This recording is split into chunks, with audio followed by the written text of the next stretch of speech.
As a child, we all long for a hero. As a society as a whole, we search for that leader that can be our hero.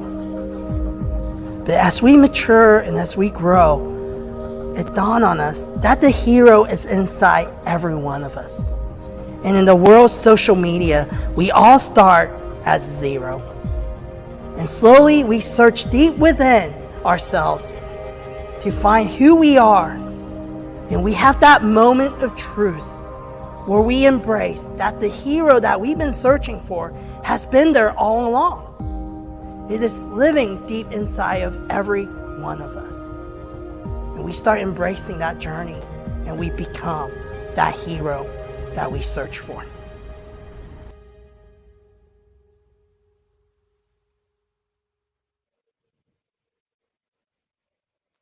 Good morning, everybody, and welcome to episode 77 of Zero to Hero. Got another awesome guest coming at you. If you read the description, you know what she's good at, and it's keeping you in your lane. Her name is Kristen Rising. She is the owner of Rising Construction Services Incorporated. Let's go ahead and bring her in. Kristen, how are you today? Good. How are you? Oh, I'm doing fantastic. Thanks again for joining me. Now, before we get into this whole deal, tell everybody a little bit about what you guys got going on over there at Rising Construction, what you got coming up. Okay. As of right now, we are working on the KC Streetcar project with 2 scopes of work that we provide: certified flaggers and erosion control. We also are working on the brand new Jackson County Detention Center that's being built. We have erosion on that project. And we are soon to start the new Buckeye project later on in the fall. So that's super exciting. What is that one? I haven't heard about that one yet. Buckeye project is, I think it's another water main replacement project. Okay. And we'll be doing our erosion control services on that one. Wonderful. Yeah, we definitely need those fixed out. I used to do water treatment in a previous life, not personally, but I dealt in the water treatment space, and those water mains are absolutely disgusting. So I'm glad to hear that those are getting changed out for sure. That's awesome. So how long have you guys been in business over there at Rising Construction? I created the company in November of 2018. Wonderful.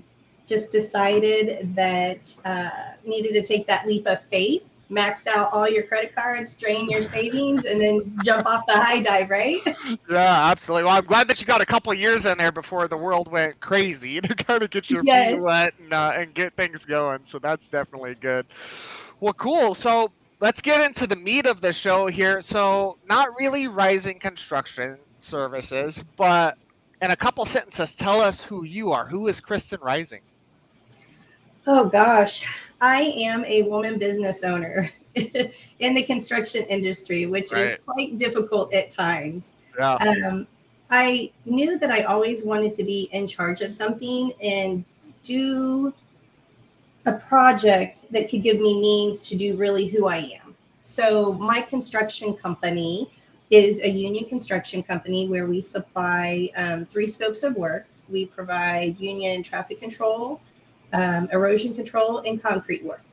But my heart is with philanthropy. Like, I want to have the construction company to give me the means to be able to give back to my community. And that's where my heart is at. Yeah, what are some of the ways that you're giving back?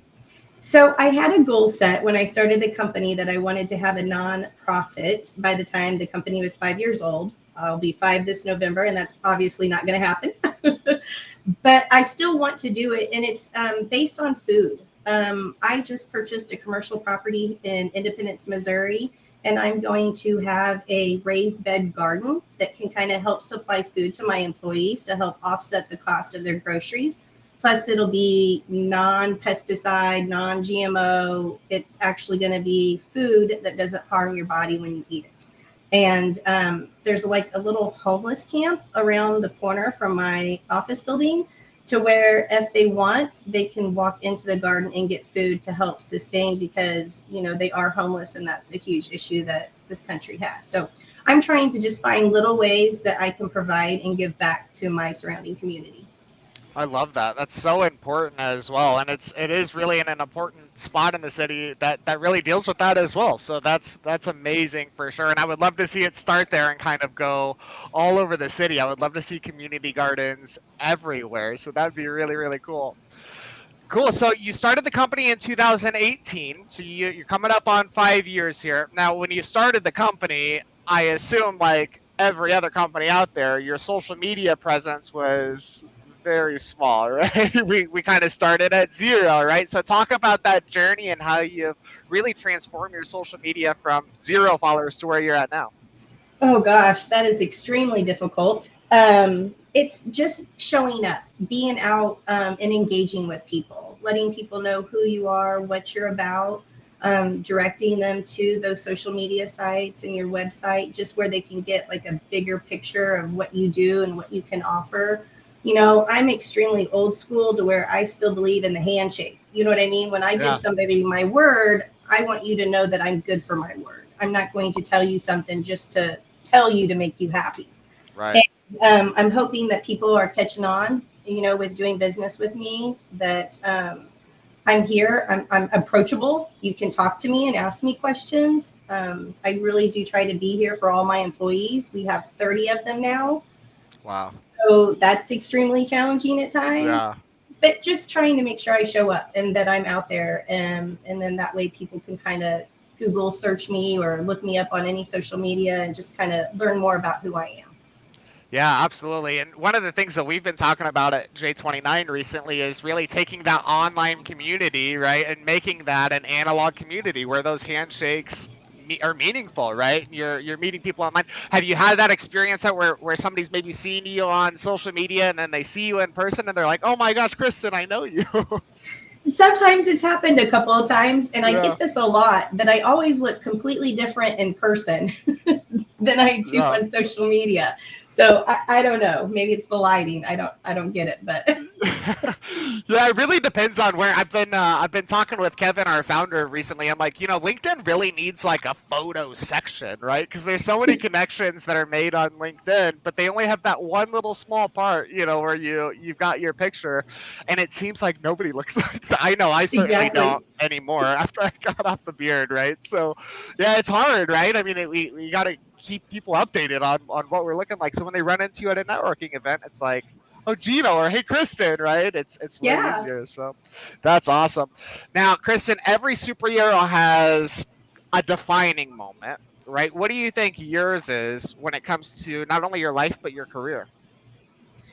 Oh gosh. Maybe the ability to relate to people. Especially right now, times are tough. Things are really hard for individuals.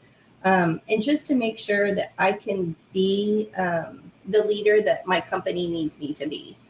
If one of my employees is going through a rough patch, they can come in and talk to me. I'll tell you that during COVID, when nobody knew what was happening, one of my employees came down with COVID, and I didn't have to do this, but I paid them 20 hours. I paid them half of their work week, and I made sure that if they needed any groceries that they couldn't get out, that I would call Price Chopper or wherever and order Wow. groceries and have them delivered, because I didn't want their family to go without food just because, their main breadwinner was sick. So anything, I just try to be that leading force and understand that we are real human beings and we need that human touch, because everybody's life right now is very difficult. So I just try to make sure that I can be as helpful as positive. I love that. So your defining moment really for you was just realizing that everybody is human, right? It's Yes. like, Yes. yeah, we got to be there for each other. That's a beautiful thing for sure.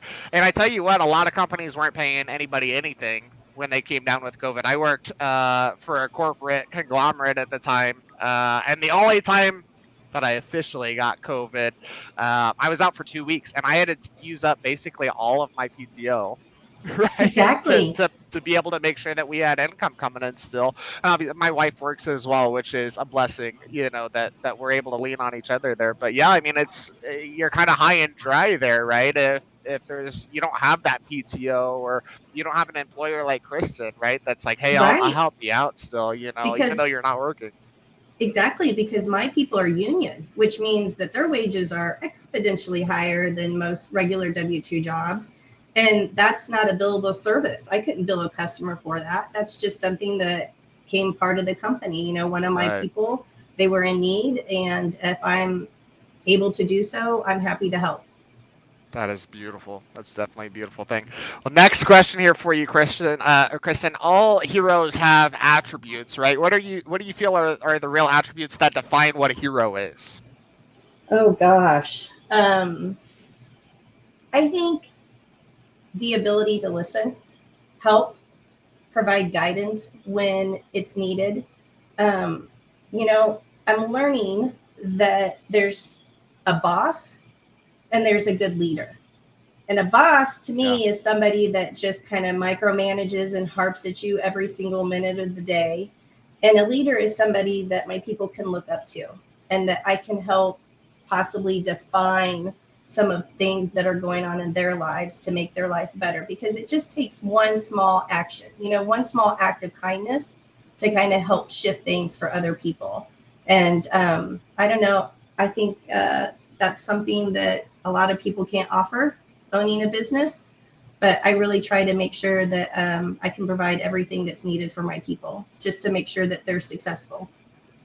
Yeah, it brings to mind the memes of leaders versus bosses, right? And the boss is at the back of the line kind of shouting at everybody in front of them, right? Where the leader's the first one in line with the rope, right? And they're showing them the way, and people don't want to work for bosses, right? Any leaders that are out there, if you're a boss and not a leader, you're gonna have really high turnover rates. I can promise you. I've seen it time and time again.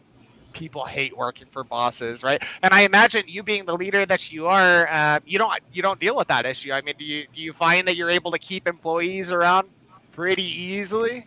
Yes, I've had, gosh, quite a few people when I first started and they found out that I was starting my own company. They were like, when you are ready to hire more people, I want on your hiring list. It I was like love a that. hiring list, but it was true. And every time I needed to add another individual, I already had somebody in line to fill that spot because people wanted to come and work for the company. Wow. So it's, I guess, an open door policy. You know, I'm always available for my people. Yeah, no, I love that. So how did the people? I'm glad you brought this up. How did the people outside of the company hear about the culture and hear about your leadership? Was it just kind of word of mouth through the employees? Was that coming from social media? Where were they finding out about that? Word of mouth through employees, because they're union people and they're looking for union jobs. And if their friend has a really good union job, then they talk. And one thing Yeah. I've learned is that men gossip, if not just as much as women, if not more. So Yeah, they won't know what's going on in each other's life, but they will know everything that's really unimportant for sure. yeah, so I think it was just word of mouth of going, hey, I've got this really good gig. You know, they're looking for another person. You interested? So I feel like it was kind of from that. Yeah, for sure. Men definitely will talk about money for sure. That is that is one of the topics. It's so funny. I'll go out golfing with my buddies and I'll come home and my wife will ask, "Oh, how's so and so doing?" or "How's so and so?" And I'm like, "I don't know. I think they're good." You know? She's like, "Didn't you just spend 5 hours with them?" And I'm like, "Yeah, but we were talking about, golf, sports and that kind Nothing of thing." really important.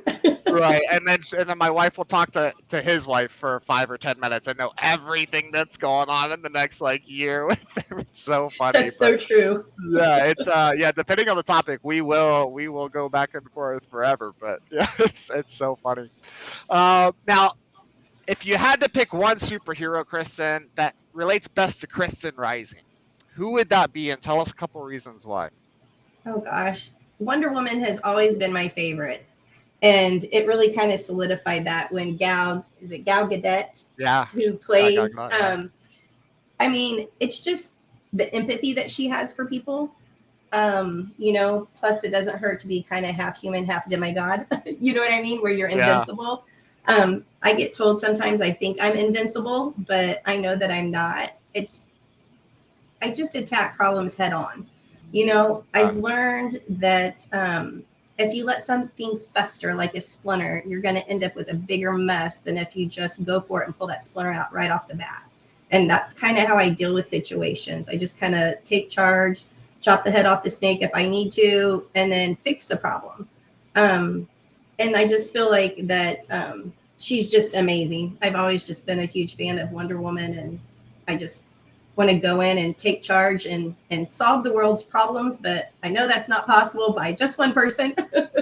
But I do try in my little nugget of area that I have. Which is all you can really do. Yep. all any of us can do is really just do our best and give it all that we've got. Yeah, and I love that. I mean, Gal, Wonder Woman, if you think back to the movie, she's running head on at everything, right? I Yes. mean, the wrist shields are coming up and just deflecting little things out of the way, bullets out of the way, or whatever it is. You know. Take charge mentality. Let's get in, let's get stuff done, let's make it better, and then move on. Yeah, go at the problem, not away from it. Exactly. That's great advice. That's great advice.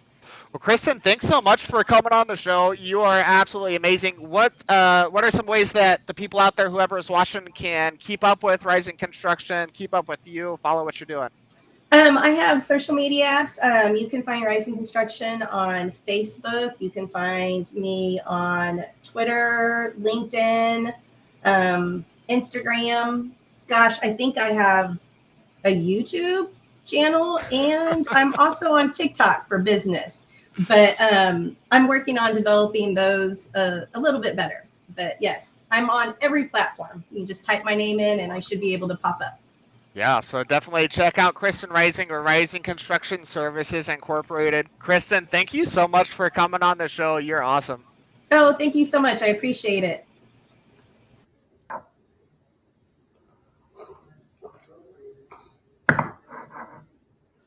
Hey, are we still live? Hey guys, we're still live. Hey guys, this is Kevin Kwok, founder of J29 Creative Group. So who are we? We're a marketing agency here in Kansas City. We're all about a holistic approach to marketing that builds your brand and nurtures online community. But to be honest with you, you guys don't care.